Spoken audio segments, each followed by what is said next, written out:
Ternyata ini alasan timnas Indonesia pakai pemain muda buat AFF. Loh, kok bisa? Kemana para pemain utama? Dan inilah para pemain sementara yang diumumkan gabung untuk skuad Garuda di AFF. Siapa aja? Langsung aja kita bahas. Ini dia, here we go.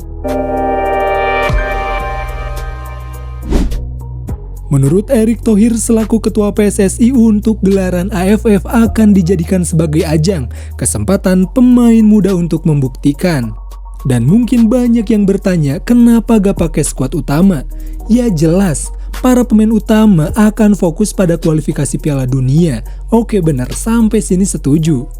Perlu diketahui bahwa AFF bukan ajang resmi dari AFC ataupun FIFA. Makanya setuju banget kalau para pemain utama difokuskan ke jalan utama untuk berusaha tembus Piala Dunia.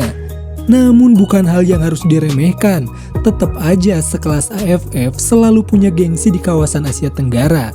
Karena ini pernah dilakukan timnas Thailand pada beberapa tahun kebelakang yang sama didominasi oleh para pemain muda. Nah, jadi siapa aja sih yang mengisi skuad AFF sekarang? Ini dia daftar para pemainnya.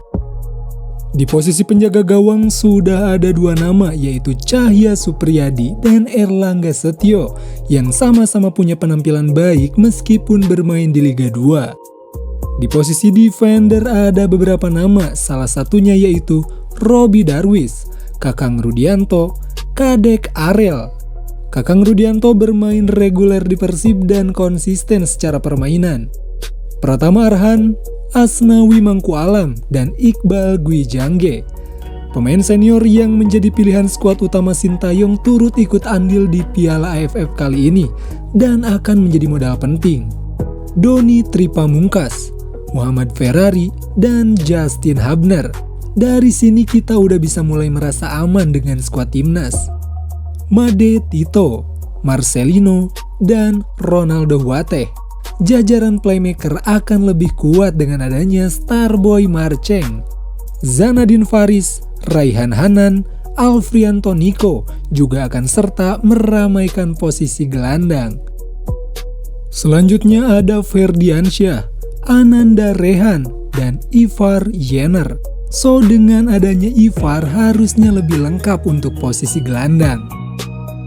Hoki Caraka, Ricky Pratama, dan Rahmat Arjuna menjadi salah satu di antara banyak pilihan untuk posisi striker.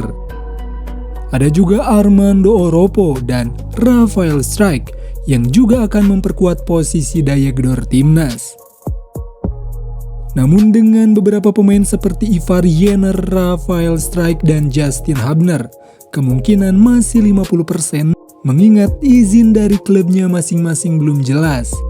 Ya, semoga mereka bertiga bisa fix masuk dalam skuad Garuda di AFF. Dan juga pelatih Sintayong berencana akan memanggil beberapa pemain lagi untuk memenuhi dan melengkapi kuota skuad yang ada. Nah, menurut kalian siapa yang cocok untuk dipanggil timnas dan posisi apa yang kurang? Coba diskusi di kolom komentar. Potensial line up Garuda di AFF 2024. Jika kita melihat skuad yang ada sementara, mungkin begini potensi formasi yang akan diterapkan Sintayong. Cahya Supriyadi akan menjadi pilihan utama sementara jika tidak ada pemanggilan kiper lain. Dan melihat ke belakang, Sintayong selalu bermain dengan 3 bek. Apakah di AFF juga sama? Jika iya, potensinya akan diisi oleh Kakang, Ferrari, dan Justin Hubner. Dan di wing mungkin akan terlihat nama Arhan Pratama di kiri dan Asnawi Mangkualam di kanan. Lah, sejauh ini enak juga dengan formasi ini. Oke, di tengah mungkin akan diisi oleh Ivar Jenner dan juga Marcelino jika ingin bermain ofensif. Selanjutnya mungkin Sintayong akan bermain dengan front three, Hoki Caraka, Armando Oropa, dan Rafael Strijk. Gimana Lobs? Komentarnya jika line up seperti ini. Eits, balik lagi ini hanya potensial line up, so apakah ada formasi terbaik versi kalian? Perlu digarisbawahi bahwa pada ajang ini timnas tidak menargetkan atau tidak terlalu fokus seperti pada AFF sebelumnya. Namun Sintayong pasti akan selalu memberikan yang terbaik dan kita pun akan tetap menaruh harapan. Tapi balik lagi, jika tidak berhasil, jangan terlalu dibesarkan, karena fokus kita tetap pada berjalan jauh di kualifikasi Piala Dunia. Garuda akan berhadapan melawan Myanmar, Laos, Vietnam, dan Filipina. Pertandingan pertama akan dilaksanakan pada tanggal 9 Desember di Tuana Stadium, Myanmar. Menghadapi Laos pada 12 Desember akan dilaksanakan di Jakarta, lalu lanjut bertemu Vietnam. Kita akan terbang kembali untuk laga away pada 15 Desember. Dan terakhir, menghadapi Filipina dilakukan di Jakarta kembali pada tanggal 21 Desember. Apakah Sintayong akan memberikan gelar pertamanya untuk Garuda? Meskipun melihat komposisi skuad didominasi pemain muda, memang benar karena AFF harusnya untuk ajang pembuktian dan percobaan pemain muda. Dan pertanyaan selanjutnya, apakah para pemain muda yang dipanggil bisa membuktikan? Meskipun tidak ada target yang mengharuskan untuk juara, namun tidak ada salahnya untuk pemain dan tim pelatih memberikan senyuman untuk para supporter Indonesia. Menurut kalian gimana nih?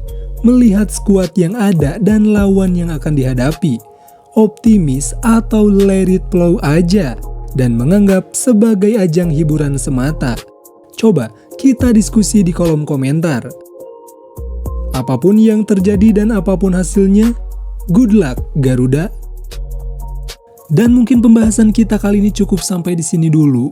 Thank you banget buat kalian yang udah nonton dari awal sampai akhir. Support terus channel baru ini supaya bisa terus ada perkembangan konten. Kita ketemu di konten selanjutnya. Bye.